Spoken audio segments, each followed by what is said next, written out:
تو اسے اللہ کی عطا ہی سمجھنا چاہیے۔ کچھ لوگوں کے پاس علم ہوتا ہے پر علم نافع نہیں ہوتا، وہ ٹامک ٹونجا مارتے رہتے ہیں ساری زندگی۔ علم کو اللہ کی عطا سمجھیں، اپنی عقل پر اپنے شعور پر زیادہ بھروسہ نہ سمجھیں، نظر اللہ پہ رکھیں۔ حضرت مولا علی شیر خدا کرم اللہ تعالی وجہہ الکریم سے کسی نے پوچھا تھا بڑا عالم کون ہوتا ہے؟ ہمارے ہاں تو اب وہ والے عالم پائے جاتے ہیں نا، اللہ ماشاءاللہ، جو ممبر پہ بیٹھتے ہیں تو دعوے ہی دعوے ہیں، ممبر پہ بیٹھتے ہیں تو دعوے ہی دعوے ہیں۔ اس طرح کے عالم ہمارے ہاں پائے جاتے ہیں، وہ ہر بات میں دعویٰ کرتے ہیں، میں یہ کر دوں گا، میں وہ کر دوں گا۔ یہ مزاج علماء کا نہیں۔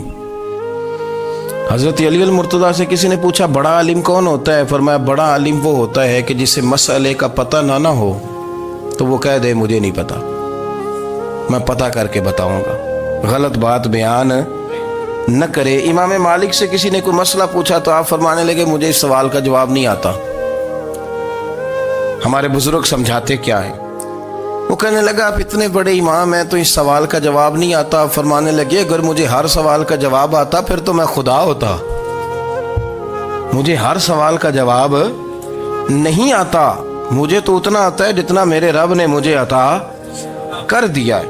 اپنی نظر اللہ پہ رکھیں، نکل آئیں اس معمے سے باہر کہ میں کوئی بلا ہوں، مجھے بڑا پتہ ہے، میرے پاس 6 ڈگریاں ہیں، مجھے 10 جگہ پہ تدریس کا شغف حاصل ہے، اس سے نکلیں باہر۔ قرآن مجید دیکھیے گا، اللہ تعالیٰ نے ارادہ قدرت فرمایا کہ میں حضرت آدم کو بناؤں گا، پھر بنانے کے بعد فرمایا فرشتوں سجدہ کرو آدم کو، سب نے سجدہ کیا الا ابلیس ابا واستکبر وکان من الکافرین، سب نے سجدہ کیا سوائے ابلیس کے، اس نے انکار بھی کیا، تکبر بھی کیا اور کافروں میں سے ہو گیا۔ تو یہ جب اللہ تعالیٰ نے سجدہ کرایا تو کیسے کرایا؟ اللہ تبارک و تعالیٰ نے نا حضرت آدم کو علم سکھایا خود، وعلم آدم الاسماء کلہا، خود اللہ فرماتے ہیں کہ میں نے جناب آدم علیہ السلام کو تمام اشیاء کے نام سکھائے، سب اشیاء کے نام سکھائے۔ تو وہ چیزیں پھر میں نے نا، اللہ فرماتے ہیں میں نے فرشتوں پہ پیش کی، میں نے کہا کہ بتاؤ ان کے نام کیا ہے، تو فرشتوں نے جو جواب دیا ہے وہ سمجھنے والا ہے۔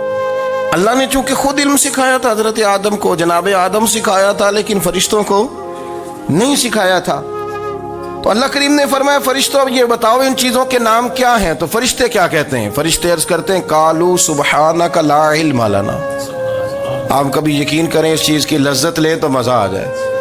کہا قالوا سبحانک، کہنے لگے تو پاک ہے، قالوا سبحانک، کہنے لگے تو بھئی آدم علیہ السلام کو نام سکھا لیے، پھر فرشتوں کے سامنے وہ چیزیں پیش کر کے کہا ان چیزوں کے نام بتاؤ، تو فرشتے کیا کہتے ہیں؟ کہتے ہیں قالوا سبحانک، تو پاک ہے، لا علم لنا، ہمارے پاس کوئی علم نہیں، الا ما علمتنا، ہمیں تو اتنا پتہ ہے جتنا تو نے ہمیں سکھا دیا، ہمیں تو اتنا پتہ ہے جتنا تو نے ہمیں، لا علم لنا، ہمارے پاس کوئی علم نہیں ہے، اتنا ہی پتہ ہے جتنا تو نے ہمیں سکھا دیا ہے، اس سے زیادہ ہمارے پاس علم۔ اور یہ کیوں تو نے ہمیں جتنا سکھایا اتنا پتہ ہے؟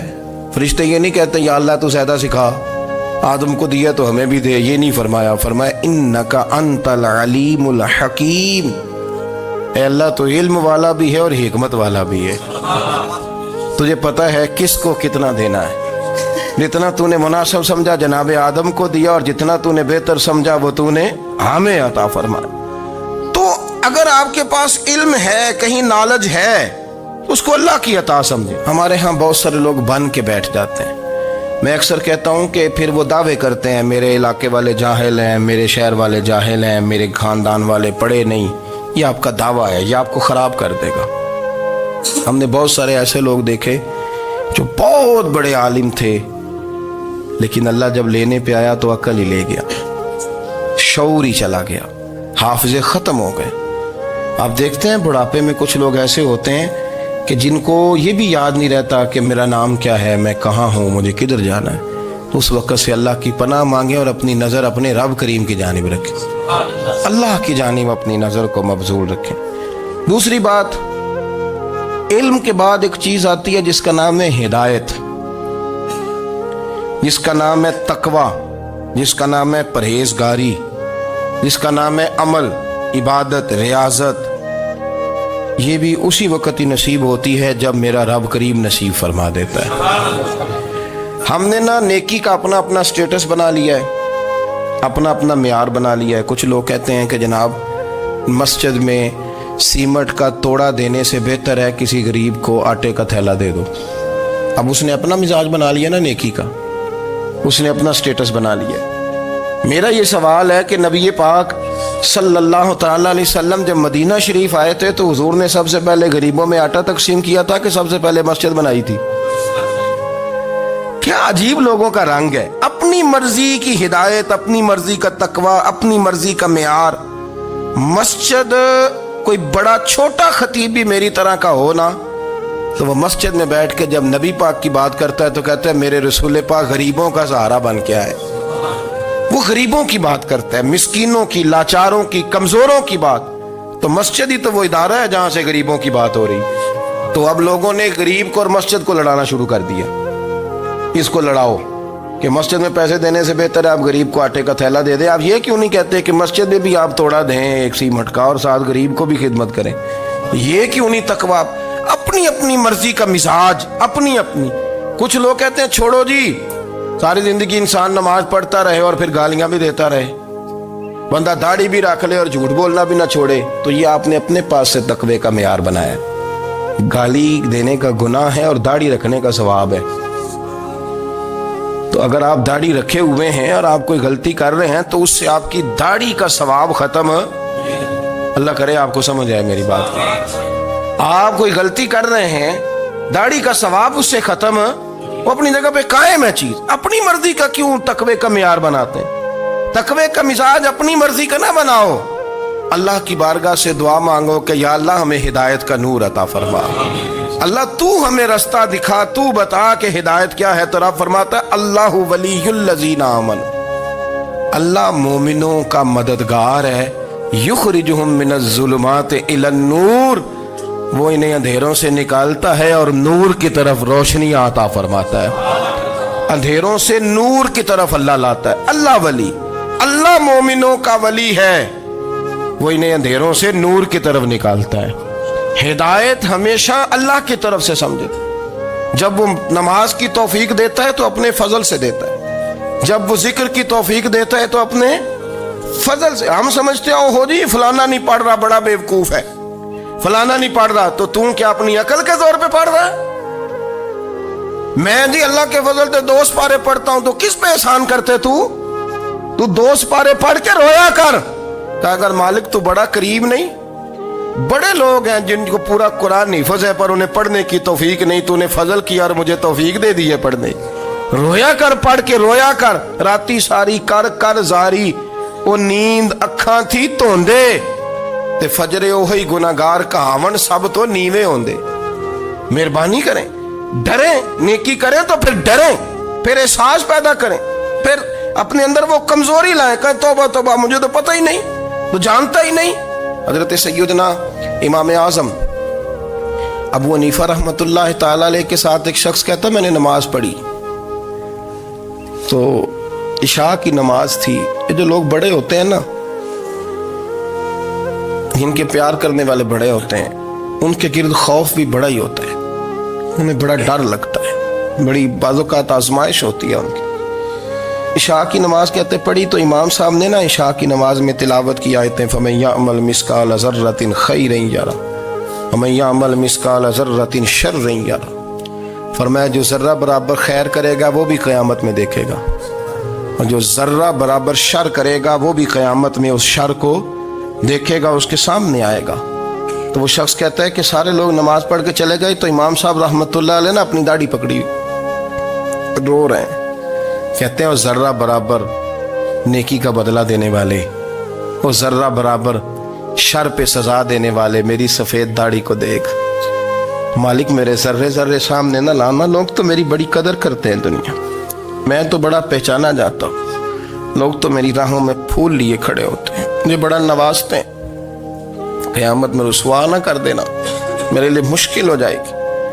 وہ کہتے ہیں میں نے امام صاحب کا درد دیکھا، مجھے کوئی کام تھا تو میں چلا گیا، میں نے کہا کہ وہ اس وقت اللہ کے حضور حاضر ہیں تو میں دوبارہ آؤں گا، کہتے میں تہجد کا وقت آیا تو امام صاحب وہیں بیٹھے تھے اور ان کی داڑھی آنسوؤں سے بھری ہوئی تھی اور زور سے داڑھی پکڑی ہوئی، کہنے لگے مالک رسوا نہ کر دیں، قیامت میں رسوا نہ کر دیں۔ یار جو ہدایت یافتہ لوگ تھے وہ تو ڈرے ہوئے تھے، وہ تو سہمے ہوئے تھے، وہ تو کہتے تھے یہ اس کا فضل نہیں، اس نے بلا لیا، یہ اس کا کرم نہیں۔ حضرت بایزید بستامی کسی کافر کو دیکھتے تو رو پڑتے، کہتے مالک تو کتنا قریب ہے، یہ بے ایمان رہ گیا، تو نے اپنے فضل سے مجھے اپنے نبی کا غلام بنا لیا، وہ رو پڑتے۔ یہاں تو لوگوں کا دعویٰ ہی بڑا ہے، نمازی اللہ خیر فرمائے وہ تو دوسروں کو گھورتا ہے، وہ کہتا ہے جنت کا میں مالک ہوں، کنجیاں میرے پاس ہیں، میں کسی اور کو گھسنے نہیں دوں گا، اور اگر 2-3 حج کر لے تو پھر تو وہ کہتا ہے کہ اب میرے سے پوچھ کے لوگ جنت میں جائیں گے معاذ اللہ، اور اگر وہ 2 4 5 7 دفعہ کوئی نفل پڑھ لے تو پھر وہ کہتا ہے چھوڑیں جی سارے لوگ بے عمل ہیں، میں اکیلا نیک ہوں۔ نہ ایسا کریں، اپنی توجہ اپنے رب پہ رکھیں، اپنی توجہ اپنے معین الملت والدین، عطائے رسول، ہند الولی، غریب نواز، خواجہ معین الدین چشتی، حضرت خواجہ اجمیر، شاہ اجمیر، شاہ اجمیر، والی ہندوستان، آخری عمر میں نا سارا دن روتے گزر جاتا، ساری رات روتے گزر جاتے، ذرا سی کوئی بات کرتا تو رو پڑتے، آنکھیں آنسوؤں سے بھری رہتی۔ کئی دفعہ اپنے بھی پریشان ہو جاتے ہیں نا کہ یار تو ایک بات کی جان ہی نہیں چھوڑ رہا، تو خواجہ قطب الدین صاحب بختیار کاکی سے لوگوں نے کہا کہ آپ مرشد سے بات کریں، اتنا بھی تو نہیں نہ رونا چاہیے، ہر وقت اس کے آنسو کی کریے، عاشق دا کام ہی رونا تونا، تبھی نہ رویوں نہیں منظوری، یہ عاشق سدا ہی روندا رہندا ہے، پاویں وصل ہوئے تے پاویں دوری، ہر وقت رونے کا کیا مطلب ہے؟ تو خواجہ قطب صاحب کہتے ہیں میں قریب گیا تو میں نے پیر دبائے، میں نے کہا سونیا لوگ تو کچھ بھی نہیں کرتے، تو نے تو کمال کر دیا، 90 لاکھ آدمی مسلمان کر دیا، دنیا کچھ نہیں کرتی، تو نے 50 سال ساری رات مسلح پہ بیٹھ کے رب راضی کیا، تو شہزادہ تھا، حضور کی اولاد تھا، لیکن معین الدین تیرا ایک پلاٹ بھی نہیں، تو نے طالب علم پالے، انہیں غریبوں کو دیا، انہیں نوازا، کوئی شے نہیں تیرے پاس، ہر چیز تو نے، ساری رات روتے ہو، سارا دن روتے ہو۔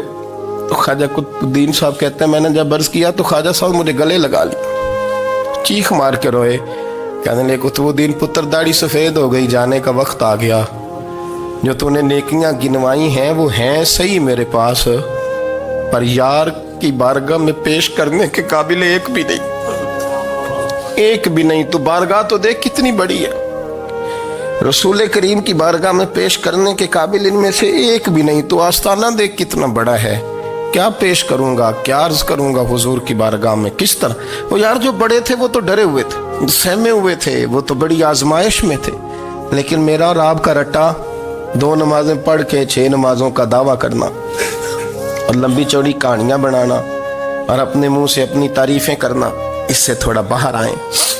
رزق بھی میرا اللہ ہی دیتا ہے، علم بھی اللہ دیتا ہے، رزق بھی۔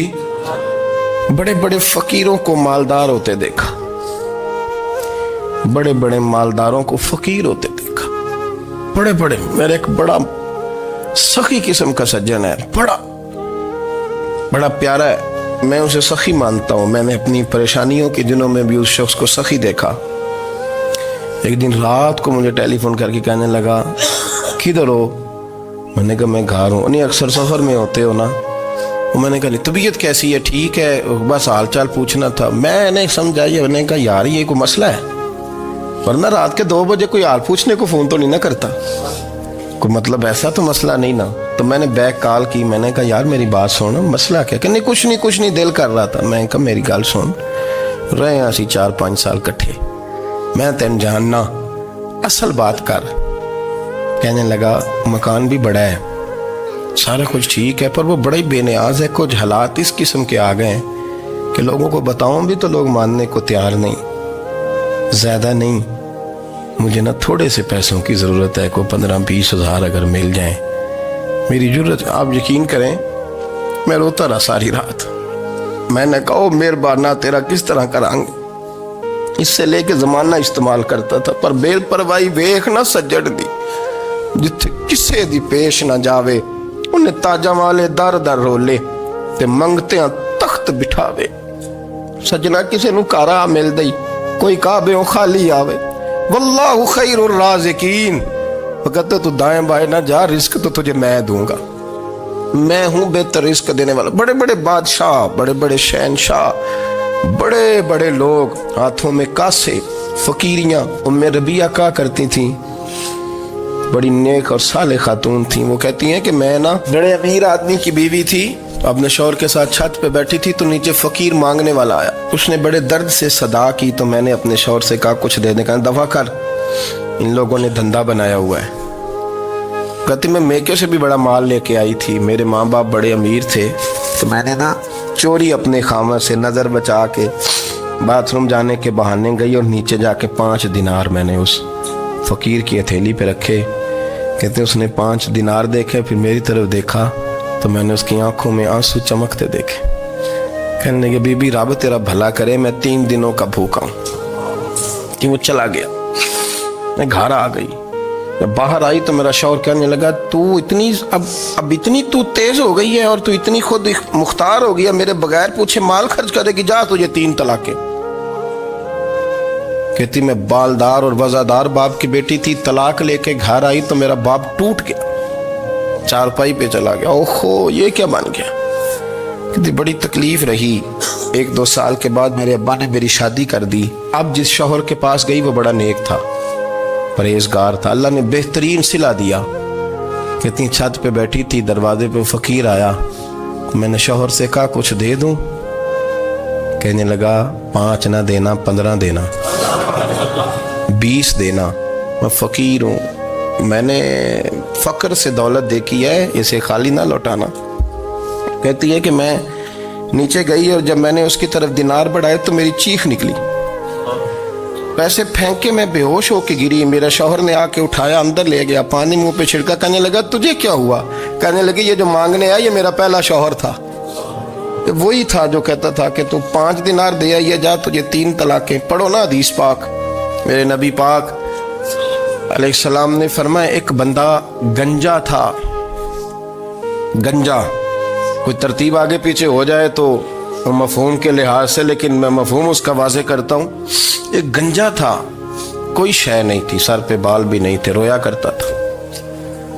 اللہ تعالیٰ نے فرشتے کو بھیجا، تجھے کیا چاہیے؟ تو کہنے لگا بال آ جائیں اور تھوڑا مال آ جائے. فرشتے نے ہاتھ پھیرا تو بال بھی آ گئے تو بکریاں بھی آ گئیں، لائنیں لگ گئیں، مال ہی مال ہو گئے. دوسرے کے پاس گیا، وہ کوڑا تھا، اس کو جا کے کہا کیا چاہیے؟ کہنے لگا شفا ہو جائے اور کچھ اللہ تعالیٰ آسانی کر دے. شفا بھی ہو گئی، گائیں بھی دے دی، بھینسیں بھی دے دی، مال ہی مال ہو. پھر ایک کے پاس گیا، وہ اندھا تھا، تجھے کیا چاہیے؟ اس نے کہا آنکھیں ملنے اور کچھ ساتھ اللہ مال دے دے. اونٹ ہی اونٹ ہو گئے. جب بڑا نواز دیا تو پھر مالک نے امتحان لینے کا ارادہ کیا. یاری تیری سونا ہے پر آزمائشاں بھی تیریاں اگ. آزمائشاں تیریاں، صحیح کہہ رہا ہوں، آزمائشاں تیریاں، یاری تیری سونا ہے پر آزمائشاں تیریاں. یہ سونا پرکھیا جامدائی پہلو نہ لگاں دے لگ. اللہ نے فرمایا آزمائش کرو. سب سے پہلے گنجے کے پاس آئے، اسے کہا اللہ کے رستے میں کچھ دیکھنے لگا، میرے خرچے ہی بڑے. دیکھو تو صحیح کتنی مشکل میں وقت گزارتا ہوں، حال ہی کوئی نہیں. تو اس نے کہا میں نے تو سنا ہے تو گنجا اور بھوکا ننگا تھا. کہنے لگا میں تو جدی پشتی رئیس اعظم ہوں، تجھے کس پاگل نے کہا ہے بھاگ جا؟ اس نے کہا اچھا جیسے تو تھا ویسے ہی ہو جائے. کھیت کھلیان اجڑ گئے، پھر سے گنجا ہو گیا. حضور علیہ السلام فرمانے لگے، پھر وہ اس کے پاس گیا جو کوڑا تھا، اسے کہا کچھ دے. کہنے لگا خرچے ہی بڑے. اب پوچھ لیں کسی امیر آدمی سے، کہے گا چکی کے نیچے ہاتھ ہے میرا، میرے سے زیادہ تو پریشان بندہ ہی کوئی نہیں. کیا بتاؤں آپ کو، اتنا ٹیکس ہے، اتنا جرمانہ ہے، فلانی شے، بڑا کچھ گنواتے ہیں لوگ. اس نے کہا میں نے تو سنا تو پہلے کوڑا تھا. اس نے کہا جا دوڑ جا، میں تو رئیس اعظم ہوں، دادا بھی پردادا بھی اور ساری نسل ہی. اس نے کہا اچھا جیسے تو تھا ویسے ہی ہو جائے. پھر وہ گیا اندھے کے پاس اور جا کے کہا اللہ کے نام پہ کچھ دے. تو کہنے لگا رب کے نام پہ؟ یہ کھڑے ہیں اونٹ، جتنے تیرے دل کرے لے جا. اس نے کہا کیا معنی اس بات کا؟ کہنے لگا یار تجھے کیا بتاؤں، میں تو اندھا تھا، میں نے تو کبھی دنیا دیکھی نہیں تھی. پھر اس کریم نے فضل کیا تو مجھے بڑا کچھ دکھایا. میں کیا بتاؤں، میرا دل کر رہا ہے کہہ دوں کہ پھر اس نے کعبہ دکھایا، پھر اس نے روضہ رسول دکھایا، پھر اس نے ریاض الجنہ کے سجدے دکھائے، پھر اس نے اپنے محبوب کے دروازے کی رونقیں دکھائیں، اس نے بڑا کچھ دیا، اس نے بڑا نوازا۔ میرے پاس تو شاید میں بدکار پرانا خادم، کسے در ملی نہ ٹوئی، ایت واصف یار نے نظر جو کی تھی، پھر واصف ہی ہوئی۔ یہ تو اس کا کرم ہوا۔ تو یہ وہ کہنے لگا تو اللہ کے نام پہ جان مانگ، میں وہ بھی دینے کو تیار۔ میرے پاس تو شے کوئی نہیں تھی، مجھے تو اپنا پتہ ہے، میں تو کوئی شے نہیں تھا، کچھ نہیں تھا میرے پاس۔ یہ تو ان کا کرم ہے کہ رخ ان کا ادھر ہے، اور مختصر سی میری کہانی ہے، یہ جو بھی ہے ان کی مہربانی ہے۔ تو وہ کہنے لگا میں بھی کچھ لینے نہیں آیا تھا، تیری آزمائش ہی کرنے آیا تھا، تیری عزتیں بھی سلامت رہیں گی، تیرا مال بھی سلامت رہے گا، تیری شفا بھی۔ اپنی زندگی میں کبھی بھی اللہ کی بارگاہ سے توجہ ادھر ادھر نہ کریں، چھوڑیں لوگ کیا کر رہے ہیں، دنیا کیا کہہ رہی، کبھی بھی اپنی توجہ دائیں۔ ہمارا یہ مسئلہ بن گیا کہ ہماری سیاست ہے، ہماری دنیا داری ہے، ہم بندوں کو راضی کرنا چاہتے ہیں، ہم دیکھتے ہیں کون کس طرح، اور آپ یقین کریں آپ تھک جائیں گے، بندے راضی نہیں ہوں گے، وہ نہیں راضی ہوتے۔ آپ ان کو منا کے لائیں گے تو ادھر والے نکل جائیں گے، ادھر کو منائیں گے تو ادھر والے نکل جائیں گے۔ اس چکر سے باہر آئیں، اس رب کو راضی کریں جو فرماتا ہے ان الذین آمنوا وعملوا الصالحات سیجعل لهم الرحمن ودا۔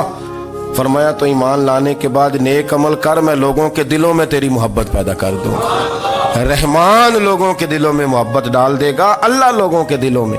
اپنی نظر ہمیشہ اپنے رب پہ رکھیں، اتنی لمبی چوڑی دنیا داروں سے امیدیں نہ وابستہ کریں۔ میں نے دیکھا ہے لوگ کاسا لیسی کرتے ہیں، کبھی اس کے دروازے پہ کبھی اس کے دروازے پہ۔